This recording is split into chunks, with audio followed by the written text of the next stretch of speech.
Hey,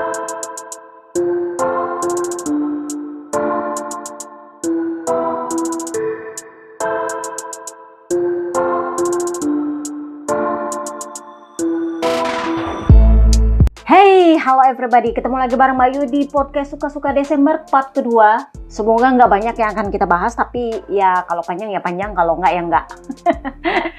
Sebagian ada yang gue bahas di podcast colongan khusus untuk Nintendo's Premium. Yang lain adalah tambahan karena 2-3 hari ini gue nggak nge-live podcast. Jadi itu gue masukkan di podcast Suka-Suka. So yang pertama yang kita bahas adalah perkara soal KTM, pabrikan artis satu ini. So KTM setelah resmi mengajukan pilot, banyak kan yang mempertanyakan bagaimana nasib mereka setelah 2025.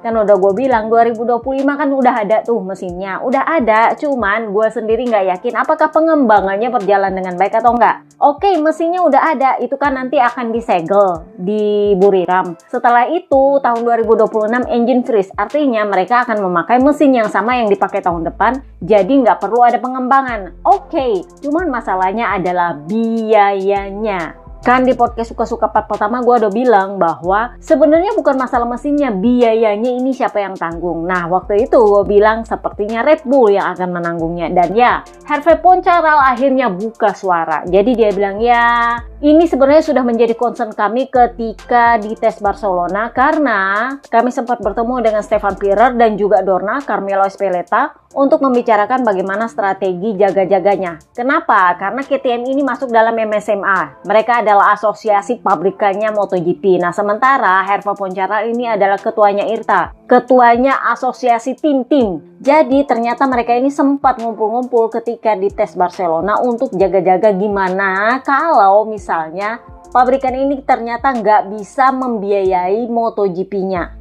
Waktu itu Stefan Pierer cukup percaya diri bahwa kami nggak akan kenapa-kenapa kok, semuanya sudah siap untuk tahun depan dan bla bla bla bla bla. Nggak taunya seminggu kemudian mengajukan pilot, Pak.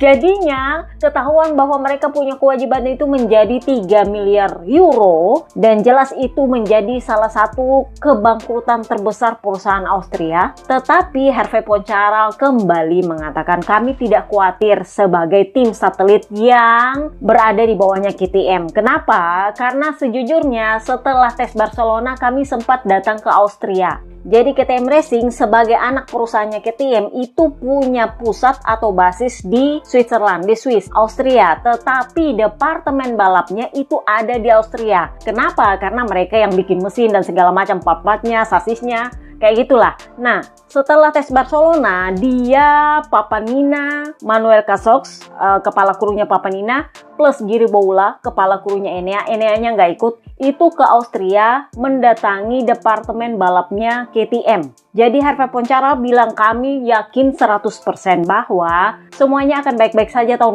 2025. Kenapa? Karena untuk tim Moto2 kami, sasis KTM kami itu udah ada, sudah disediakan. Nah, sementara untuk mesin dan segala macamnya itu sudah dipersiapkan untuk tahun depan. Bahkan meskipun uji wind tunnel, uji terowongan angin biasanya untuk aero, itu memang dibatalkan di awal Desember. Tetapi Dani Pedrosa, test rider mereka dengan Pol Espargaro itu tetap melakukan tes private di sirkuit Jerez untuk menguji mesin 2025 RC16.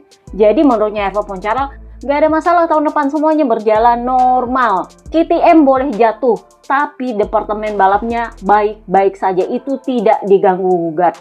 Kenapa? Karena Red Bull membiayai semua yang diperlukan kalau tidak bisa di-cover oleh KTM. Ini kan udah gue bilang kemarin, KTM itu hanya perlu mengeluarkan 40 juta euro, sisanya akan ditalangi oleh Red Bull sebagai partner mereka di semua kelas balapan, mulai dari Red Bull Rookies, Moto3, Moto2, MotoGP 2 tim, semua dibiayai oleh Red Bull. Jadi KTM Racing nggak terlalu khawatir karena yang make up mereka adalah Red Bull. Tetapi yang pasti Hervé Poncharal bilang semuanya akan baik-baik saja tahun 2025. 2026 itu yang menjadi pertanyaan. Udah gue bilang, mesin ada, oke. Masalahnya adalah biaya-biayanya. Kalau Red Bull masih turun tangan, oke, mereka masih survive. Tetapi seberapa bagus supportnya itu yang dipertanyakan. Nah kan di part pertama kemarin gue udah bilang bahwa Suzuki itu mulai dibujuk-bujuk oleh LM untuk bergabung kembali ke MotoGP.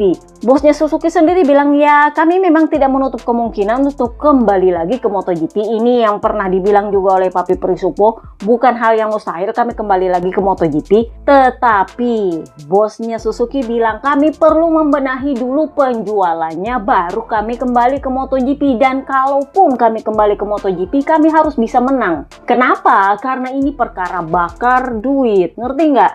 Mau bakar duit ya harus ada duitnya dulu. Nah duitnya dari mana? Ya jualan dulu. Nah masalahnya adalah divisi motornya Suzuki sekarang you know lah. Lo lihat aja di Indonesia dealernya gimana. Tapi gue denger-dengar dari teman gue yang di Eropa, Suzuki cukup bagus loh penjualannya di Eropa motornya. Gue nggak tahu apakah ini bener atau enggak. Tapi justru dia punya motor Suzuki.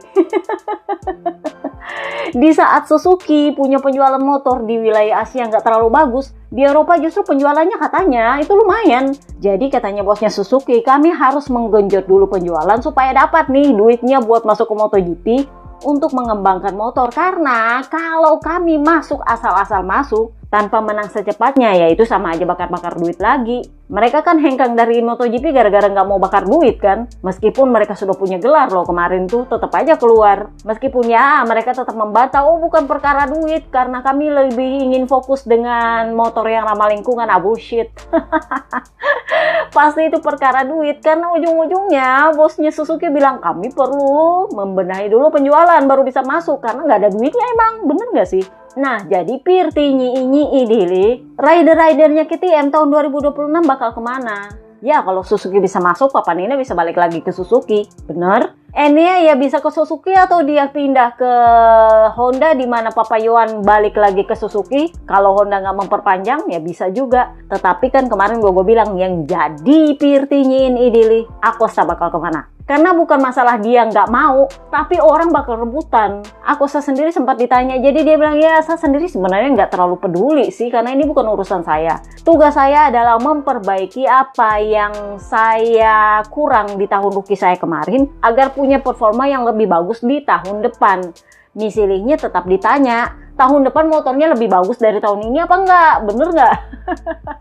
Nah, kemarin kan gue bilang, Acosta ini nggak perlu khawatir dia bakal kemana. Ada yang bilang Dorna pasti turun tangan. Dorna nggak turun tangan pun dia bakal dapat seat. Sorry tuh saya ingat tahun lalu ketika KTM itu ditolak bikin satelit baru cuman gara-gara pengen naikin Acosta. Kan Dorna yang tolak. Saking mereka pengen Marc Marquez tetap dapat seat. Mereka tolak loh KTM untuk bikin tim baru demi Acosta. Jadi sebenarnya Dorna itu nggak terlalu pro sama Acosta. Sorry to say, karena kalau pro dari tahun lalu dia itu nggak perlu khawatir soal seat. Dia nggak perlu mendepak Pol Espargaro kalau memang Dorna sangat pro sama Acosta. Pada dasarnya Dorna nggak terlalu pro selama ada Marc Marquez, mereka nggak terlalu peduli. Tetapi tim-tim yang akan rebutan soal ini anak. Kenapa? Karena performanya tahun ini itu lumayan wah untuk seorang rookie. Dengan motor satelit dan sebagai seorang rookie dia bisa mengganggu dominasinya Ducati. Jadi udah gue bilang tanpa Dorna campur tangan pun tim akan rebutan ngambil dia.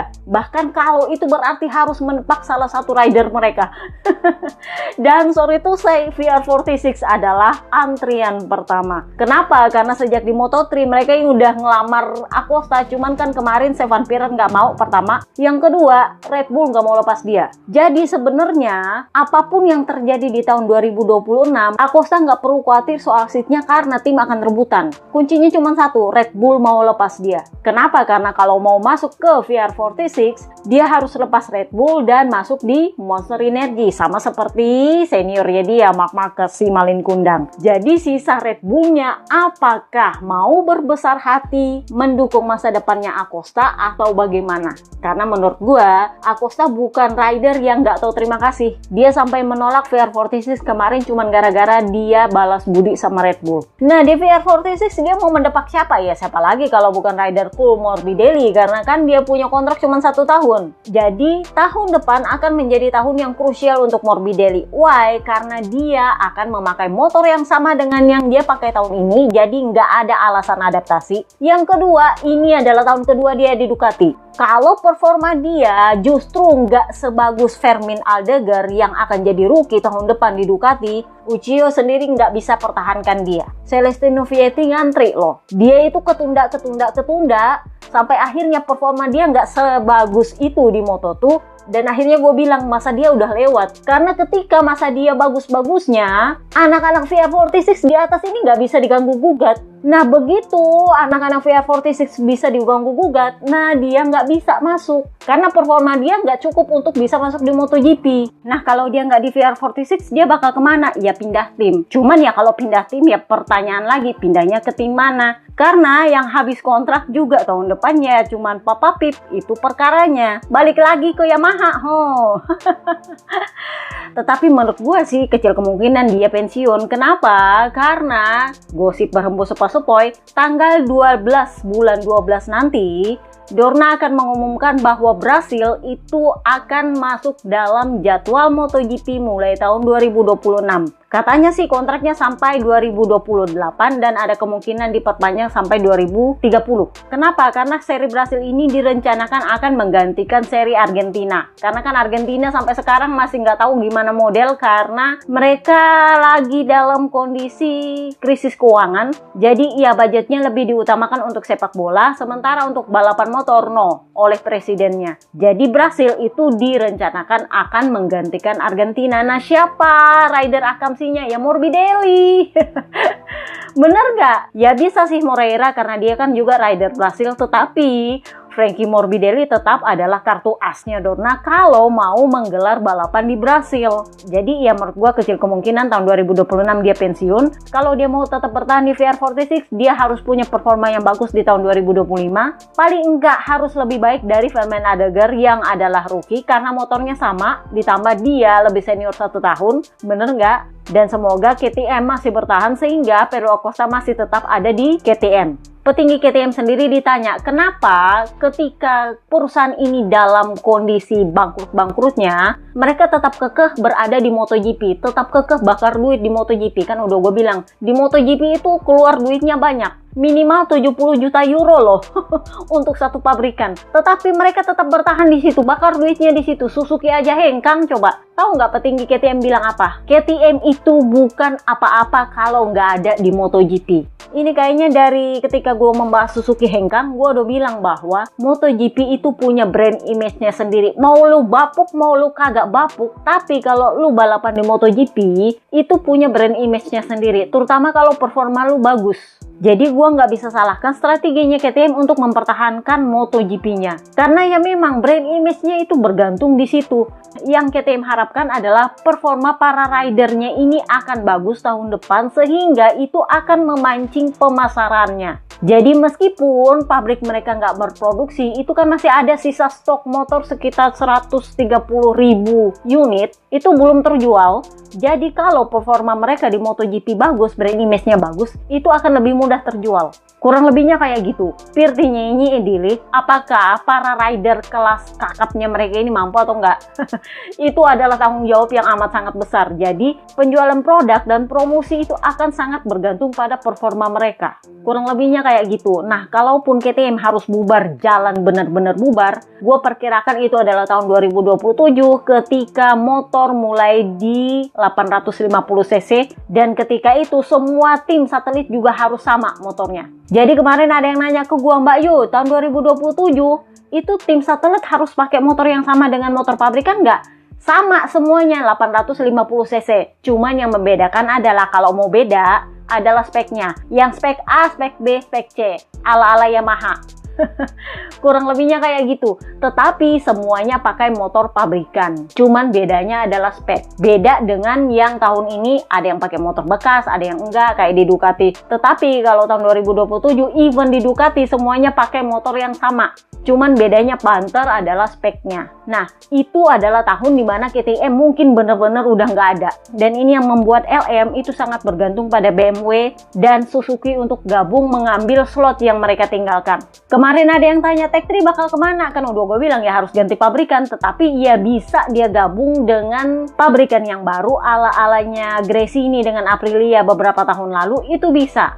Artinya BMW, kalau misalnya Tech 3 gabung sama BMW cuma menyediakan motor, tetapi timnya itu dikelola oleh Tech 3, Hervé Poncharal yang mengelola. Jadi mereka cuma menyediakan mesinnya tanpa punya tim pabrikan, cuma jadi tim satelit karena yang mengelola itu adalah pihak ketiga. Itu bisa, jadi ya tergantung negosiasinya nanti gimana. Dan gua tahu bahwa LM dan Dorna itu akan berusaha membantu gimana caranya pabrikan baru bisa masuk, terutama ketika KTM terancam untuk pergi. LM sendiri, buat yang bertanya apa kabar, nah ini nih, udah gue bilang Dorna lagi kena santan instannya. Gosip berhembus sepoi-sepoi, Komisi Eropa masih dalam pertimbangan apakah mau menyetujui akuisisi Dorna atau enggak. Jadi pengacaranya LM itu kemarin bilang satu-satunya penghambat kami itu cuma izin dari Komisi Eropa. Salah satu pemegang sahamnya Formula E, jadi kan LM ini punya saham di Formula E juga, punya saham di Formula One, punya saham di Dorna, di mana Dorna itu membawahi WSBK. Jadi mereka punya saham di Formula E itu melalui anak perusahaannya, tetapi bukan sebagai pemegang saham mayoritas. Nah, pemegang saham mayoritasnya ini yang mengajukan komplain ke Komisi Eropa, karena menurutnya pemegang saham Formula E ini, LM punya potensi untuk menyalahgunakan kekuasaan dengan cara paksa. Jadi bahkan ketika dia memiliki mayoritas saham di F1, dia itu sudah punya potensi menyalahgunakan kekuasaan. Dan ketika mereka menguasai MotoGP, itu akan memaksakan penyalahgunaan kekuasaan. Kenapa? Karena ini jadinya kepentingannya antar olahraga, bukan cuma di F1 tetapi di MotoGP. Dan itu sudah terbukti melalui pemilihan Malin Kundang perebut hak orang si Culas Marc Marquez itu sebagai adipati Ducati tahun depan. Meskipun ya, Papito Rossi bilang kami tidak menyesal sudah memilih Marc Marquez, memutuskan untuk memilih dia karena tahun depan kami akan menjadi tim paling kuat di track. Karena Marc Marquez kuat, Pecco Bagnaia kuat, ditambah dengan motor yang superior. Di acaranya Ducati kemarin, Campione Investa apa acaranya, itu untuk merayakan kesuksesan pabrikan Ducati yang memenangi 19 seri dari 20 seri dengan Pecco Bagnaia yang memenangkan 11 seri dari 20 seri, lebih dari separuhnya. Papi Domenicali mengatakan bahwa dia memberikan target untuk Ducati tahun depan memenangi seluruh seri tanpa tersisa. Karena tahun ini Aprilia sempat nyempil. Jadi tahun depan dia maunya Ducati semua yang menang, terutama tim pabrikannya karena udah punya Marc Marquez nih ceritanya. Jadi inilah alasan kenapa Formula E itu menuduh Liberty Media itu melakukan penyalahgunaan kekuasaan dengan cara paksa. Karena mereka itu punya politiknya jauh lebih besar dari sekedar F1. Jadi kepentingan F1 bisa dicampur dengan kepentingan MotoGP. Mereka bisa mengatur tim, bisa mengatur line up, bisa mengatur segala sesuatunya karena itu cawe-cawenya lebih besar, lebih gede. Tetapi pengacaranya LM sendiri itu cukup yakin bahwa mau nggak mau Komisi Eropa harus menyetujui. Kenapa? Karena case-nya udah ada. Sementara tuduhan bahwa mereka akan menyalahgunakan kekuasaan itu kan belum terjadi. Bener nggak? Jadi ya nggak bisa dijadikan tuduhan dong. Ya bener juga sih. Nah, perkara ini juga dibahaslah sama Dato R. Udah lama kan lu nggak dengar nama yang satu ini setelah RNF bubar. Jadi dia nongol dan mengatakan bahwa datangnya Liberty Media membeli Dorna ini akan menjadi angin segar bagi para tim mendapatkan sponsor. Dan dia sendiri merasakan susahnya dapat sponsor sampai dia harus menjual timnya kepada sponsor. Buat yang ngintiler selama pasti tahu ceritanya kenapa sampai dia harus menjual perusahaannya kepada sponsor. Itu saking susahnya dapat pendanaan. Nah, menurut dia dengan bergabungnya Liberty Media, exposure untuk MotoGP akan lebih mudah dan membuat tim lebih mudah mendapatkan sponsor. Jadi tidak perlu bersusah-susah mencari sponsor karena mereka akan mendapatkan exposure yang jauh lebih banyak sama seperti yang LM lakukan di F1. Bahkan gosip berhembus sepoi-sepoi akan ada jual beli tim. Terutama kalau performa tim itu bagus, para orang kayanya Amrik itu akan tertarik untuk membeli tim. Itu yang pertama. Yang kedua, taruhan. Masih ingat ini udah gue bahas dari zamannya Bebe Vale belum pensiun. Waktu itu gue bilang, apa yang bikin MotoGP ini menjadi pusat perhatian adalah taruhannya dan bandar akan bermain di sini. Itulah kenapa diperlukan skenario, karena ini adalah pasar taruhan. Kalau di bola kan ada namanya atur skor. Kalau ini skenario-nya lebih apik karena melibatkan lebih banyak orang. Cuman kuncinya tetap satu, supplier bannya adalah supplier tunggal. Jadi itu lebih gampang ngaturnya di ban. Kenapa? Karena kan penyedia mesin banyak, pembalapnya banyak, tim ordernya beda-beda, tapi memakai ban yang cuma dari satu supplier. Itulah kenapa gue bilang ban itu gampang dimainin. Itulah kenapa gue bilang kalau mau bikin skenario atur aja di ban.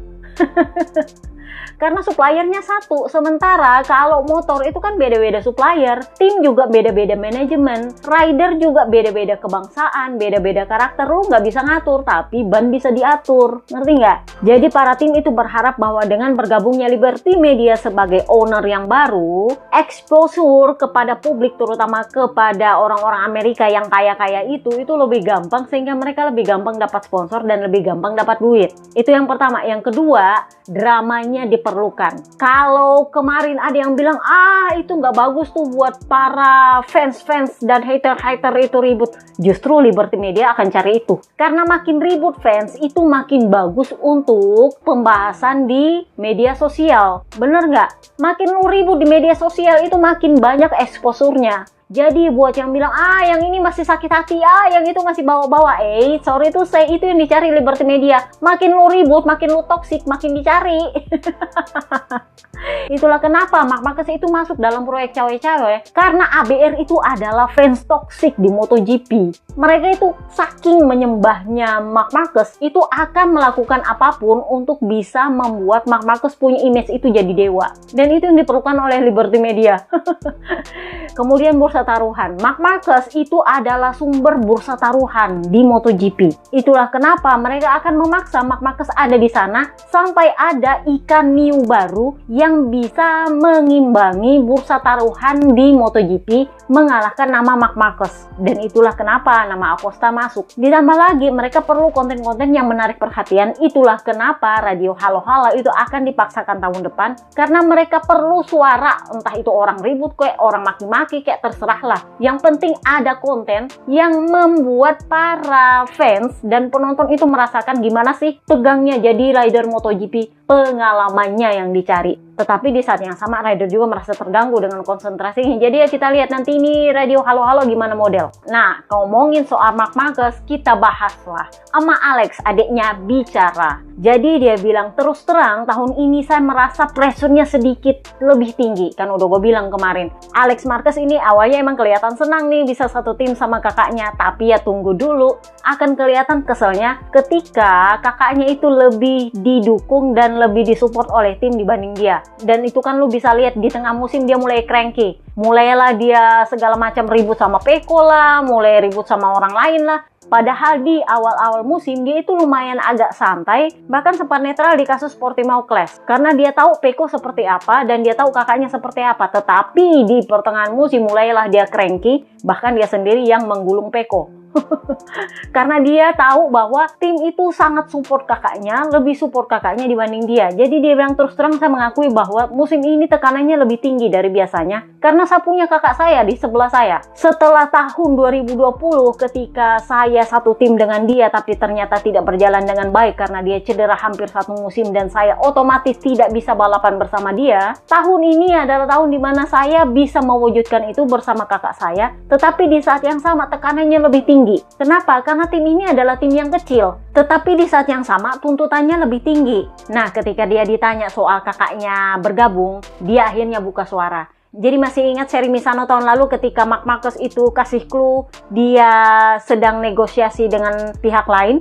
Jadi ternyata memang itu Marc Marquez yang sudah berencana meninggalkan Honda sejak Misano. Jadi dia yang cranky di tes Misano itu, yang marah-marah di depan insinyurnya Honda satu lantai dari Jepang nongol semua, itu ternyata memang dia sudah merencanakan untuk pergi dari Honda. Jadi menurut gua dia marah-marah di tes Misano itu cuman ya cari gara-gara lah, cari ribut lah sama Honda. Karena memang ternyata dia sudah merencanakan itu. Kenapa? Karena Emak Alex ngomong sendiri. Jadi dia bilang, di awal musim lalu ketika saya podium di Argentina, masih ingat dia podium di Argentina? Saya itu mulai ditanya oleh kakak saya mengenai bagaimana rasanya naik Ducati. Gimana perasaan saya dengan tim saya, gimana perlakuan Ducati kepada saya. Jadi saya memberikan dia informasi yang saya rasakan, apa yang saya dapatkan, itu yang saya berikan informasi.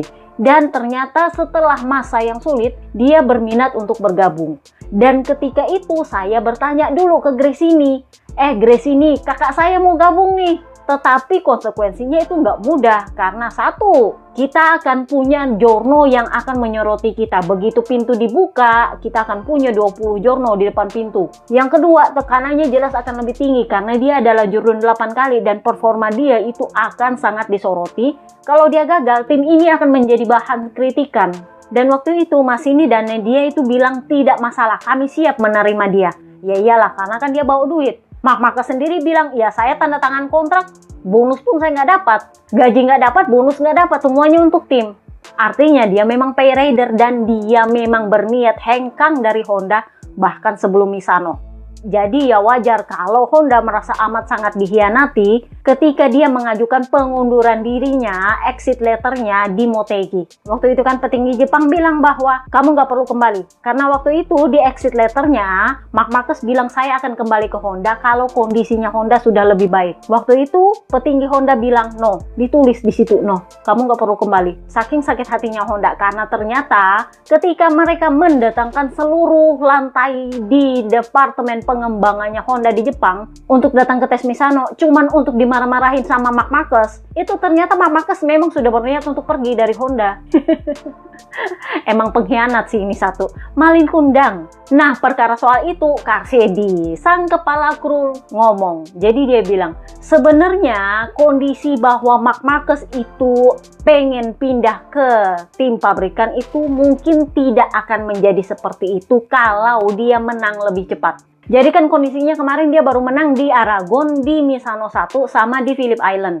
Nah sementara dia sudah bikin kisruh Pramac bukanlah opsi itu kan sejak Mugello. Jadi Carcetti bilang mungkin semuanya ini akan berubah kalau Mark Marquez itu menang lebih cepat. Karena kalau dia menang lebih cepat, Mark Marquez punya nilai tawar lebih dan dia bisa meminta untuk Ducati kasih dia motor pabrikan di Gresini. Cuman kan waktu itu Mark Marquez belum menang, jadi dia nggak bisa minta lebih. Dan Ducati akhirnya nyosor bikin prakontrak dengan Pramac dan Jorge Martin tanpa melibatkan dia. Jadi menurutnya Carcetti, ini akan berbeda kalau dia sudah menang saat itu, sehingga dia pasti akan dilibatkan dalam perundingan prakontrak sebenarnya. Itu yang pertama. Yang kedua, dia menyalahkan perkara apesnya di Mandalika. Masih ingat motor meleduk? Jadi dia bilang potensi Mark Marquez untuk berada di P2 klasemen akhir musim itu besar kalau misalnya dia tidak gagal di Mandalika dan dia tidak gagal di Sepang. Jadi kegagalan di Mandalika itu adalah kunci utama kenapa dia gagal. Masih ingat ketika di Motegi dia bilang, ya sebenarnya saya masih punya potensi untuk bisa mengejar Pecco Bagnaia di P2, tetapi begitu motor saya meleduk di Mandalika ya all is over. Nyaris nggak mungkin untuk mengejar Pecco Bagnaia di P2 klasemen karena kalaupun ada peluang itu kecil banget karena motor saya sudah meleduk di Mandalika dan itu artinya senjata saya sudah berkurang satu.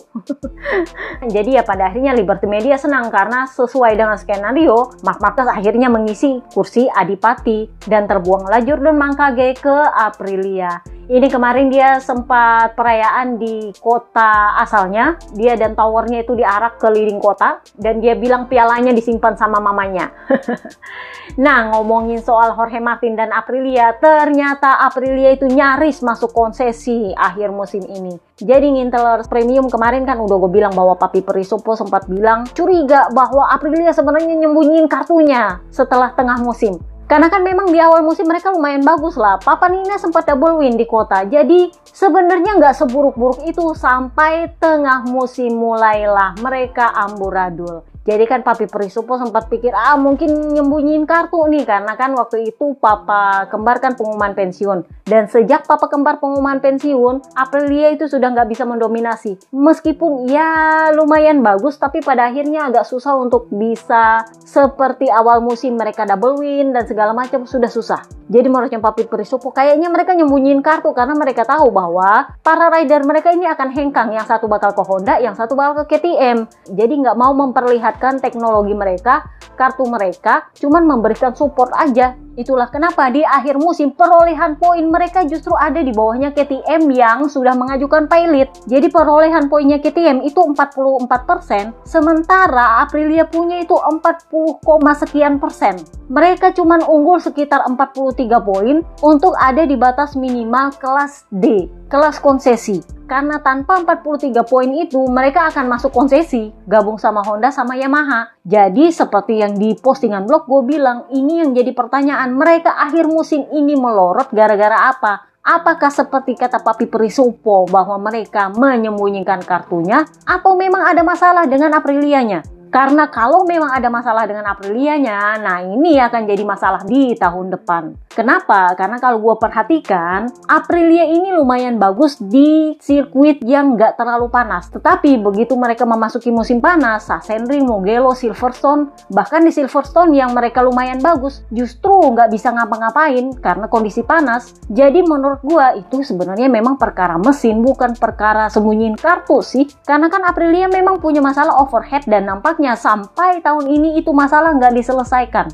Entah apakah Papi Alberciano nggak kerja sampai Aprilia memutuskan memecat dia, atau memang dia yang memutuskan untuk hengkang karena nggak tahan di Aprilia, nggak tahu juga. Tetapi faktanya mesin Aprilia ini masih ada masalah dengan kondisi panas. Karena standarnya emang kelihatan mulai dari Silverstone itu mereka amburadul minta ampun. Itu Papa Nina sama Papa Kembar itu yang kecewanya luar biasa di Silverstone. Karena menurut mereka, motor mereka itu seharusnya bagus di Silverstone, hasilnya ya nggak kemana-mana juga. Nah, gara-gara ini Ramon Fourcade justru pesimis. Jadi dia bilang, Aprilia ini dalam masalah yang jauh lebih besar daripada tahun ini. Kenapa? Karena tahun depan, selain direktur teknisnya baru, rider-ridernya juga semuanya baru. Yang rider lama di situ cuma Raul Fernandez, dan sorry tuh saya Raul Fernandez juga nggak kemana-mana musim ini. Nggak tahu juga gimana caranya pakai motor Aprilia, karena kan dia juga baru dapat motor Aprilia pabrikan itu sejak tengah musim, sejak Silverstone ya. Jadi ya memang sama-sama buta. Jadi menurutnya Ramon Fourcade agak susah untuk para rider ex Ducati, Jorge Martin dan Bes ini untuk meminta sesuatu yang agak teknis ke Aprilia. Kenapa? Karena mereka terbiasa dengan Ducati, apa yang diminta kalau itu dimintanya ke Ducati. Misalnya nih, gue punya masalah grip. Kalau lu ngomongnya sama Papi Peri Gigi Dalinya tahu gimana cara menyelesaikan karena itu motor dia yang buat, ngerti nggak? Karena para ex-rider Ducati ini kalau punya masalah pasti akan mintanya ke direktur teknis. Nah masalahnya adalah direktur teknisnya juga direktur teknis baru. Ya memang dia adalah ex-Ducati dan para rider ini juga adalah ex-Ducati. Cuman kan ini motornya motor Aprilia. Terlacini kan orang baru, bukan dia yang bikin itu motor. Karena sebagian besar motor itu dibuat oleh Papi Alberciano. Jadi kalau para rider ini minta sesuatu, Terlacini harus buka manual book dulu. Ini struktur mesinnya gimana caranya bongkar, gimana caranya memperbaiki, bener nggak? Ditambah lagi ya memang Jorge Martin bawa dia punya kepala kru dari Pramac ke Aprilia. Dengan pertimbangan bahwa dia lebih cocok sama kepala kru yang satu ini. Tetapi faktanya apakah kepala kru satu ini ngerti mesin Aprilia? Ya masuk di akal juga sih, karena kan direktur teknis baru, kepala krunya baru. Sementara dia adalah rider Ducati yang sorry itu saya bukan rider pengembang. Jadi nggak terlalu tahu perkara teknis, cuman tahu ngeluh. Kalau ini keluhannya ya cari sendiri penyebabnya apa. Ngerti nggak? Beda sama rider pengembang. Nah untuk poin ini menurut gue Bes lebih diuntungkan. Kenapa? Karena dia punya kepala kru adalah mantan data engineer-nya Papa Nina. Jadi ya paling enggak kalau Bes minta sesuatu kepala krunya ngerti. Karena dia juga sudah terbiasa dengan mesin Aprilia selama ini. Tetapi yang menjadi masalah adalah Jorge Martin. Karena kepala krunya baru, direktur teknisnya juga baru, ya sama-sama buta. Kecuali kalau direktur teknisnya nanya ke kepala krunya Bes mengenai kondisi mesin dan struktur mesin, ya bisa jadi. Jadi ini yang menurut Ramon Fourcade kayaknya agak sulit untuk Jorge Martin bisa mendominasi tahun depan, apalagi bisa mengganggu dominasinya Ducati. Kalau mereka bisa berjalan dengan baik pun, itu adalah medali. Nggak harus menang kayak Papanina, ya paling nggak podium lah. Tapi kalau sampai mereka keluar dari top 10, nah itu akan jadi perkara, jelas. Lama-lama akan jadi masuk konsesi ujungnya. Jadi Ramon Forcada bilang, menurut saya Aprilia nampaknya nggak bisa terlalu banyak istirahat untuk musim dingin ini, karena mereka harus berusaha membuat mesin yang nggak harus juga mirip atau sama dengan Ducati, tapi paling nggak ngerti lah ini arahnya gimana, supaya kalau para rider ex Ducati ini minta sesuatu, mereka ngerti ini bakal diapain mesinnya. Kurang lebihnya kayak gitu. Nah, ngomongin soal base, ngomonginlah kita VR46. Ini gosip terakhir. Jadi, kalau kalian sudah baca postingan di blog perkara soal VR46 Tribe Pass di EICMA kemarin, itu kan launching, Albi Tebaldi yang launching. Nah, VR46 kemarin mengadakan sayembara untuk para pemilik VR46 Tribe Pass berkesempatan ikutan di Dei Campione. Jadi, kan kalian tahu VR46 itu hampir tiap tahun bikin acara balapan sendiri di Motorrance. Dan yang diundang itu biasanya hanya rider-rider tertentu. Nah, buat para pemegang VR46 Tribe Pass yang terpilih, ini bakal diundi. Jadi mereka itu harus mendaftar, batas maksimalnya 20 Desember apa 19 Desember. Setelah itu diundi, dan yang menang itu berkesempatan untuk ikut balapan di Dei Campione bareng para rider-rider undangan. Ya memang hadiahnya nggak banyak sih, ya banter ham sama sosis dengan piala. Kalau hadiah uang ya mungkin ada dari sponsor, biasanya eBay jadi sponsor. Tetapi memang yang menjadi inti dari Dei Campione itu adalah keseruannya. Lo bisa nge-track bareng Valentino Rossi dan seneng-seneng. Karena ada jamuannya, ada banyaklah acaranya. Tetapi ya memang hadiah uangnya nggak sebegitu banyak. Tetapi seru-serunya itu yang banyak dan kebanggaannya. Jadi buat yang nanya, kira-kira Mamang Mancing Stoner nongol apa nggak? Itu kalau nggak salah akan diadakan bulan Januari. Jadi kalau memang Mamang Mancing Stoner nongol di Eropa, ya mungkin dia akan ikutan. Kalau nggak, ya enggak. Itu tergantung. Tetapi yang pasti, Papa Angel, Luca Marini itu kemarin menjalani operasi pelepasan plat. Jadi ini plat dipasang kayaknya sejak tahun lalu, seri Indonesian GP, masih ingat? Yang Marco Bez sama Luca Marini cedera dua-dua, dan mereka datangnya injury time. Saking mereka harus lewat dulu pemeriksaan medis. Nah, platnya itu yang dilepas dari bahunya Luca Marini. Jadi Luca Marini itu bilang, saya baru saja melepas plat saya, dan sekarang semuanya sudah baik-baik saja. Tetapi informasi terbarunya adalah ternyata dia lagi belajar bahasa Jepang, lagi kursus bahasa Jepang, Kak. Jadi kan anak-anak VR46 itu punya kursus bahasa Inggris standar tuh. Nah sekarang dia juga belajar bahasa Jepang. Lu bayangin dia punya profesional seperti apa. Tahu nggak alasannya dia? Dia bilang bahwa saya ingin bisa lebih memahami dan lebih mudah berkomunikasi dengan para insinyur Jepang. Karena memang mereka ini beda budaya. Dan kalau kita ngomong bahasa Inggris, apalagi bahasa Spanyol atau Italia, mereka nggak terlalu bisa mengerti. Jadi saya ingin belajar bahasa Jepang supaya saya lebih mudah komunikasi dengan mereka. Dan apa yang saya katakan itu lebih mudah dimengerti oleh mereka. Ya memang karena dia perlu dimengerti oleh engineer, bukan dia perlu mengerti engineer. Jadi kalau orang Jepang ngomong sama dia, ya dia juga nggak harus mengerti. Tetapi engineer dia itu harus ngerti dia ngomong apa. Itulah kenapa dia bilang saya lagi belajar bahasa Jepang sekarang. Itu saking profesionalnya satu ini. Jadi lu jangan tanya kenapa Honda sayang banget sama dia, karena memang dia itu totally fokus untuk membantu Honda. Oke, itu aja podcast kita kali ini. Sorry kalau panjang banget, gua nggak tahu ini berapa menit. See you next part guys. Bye bye.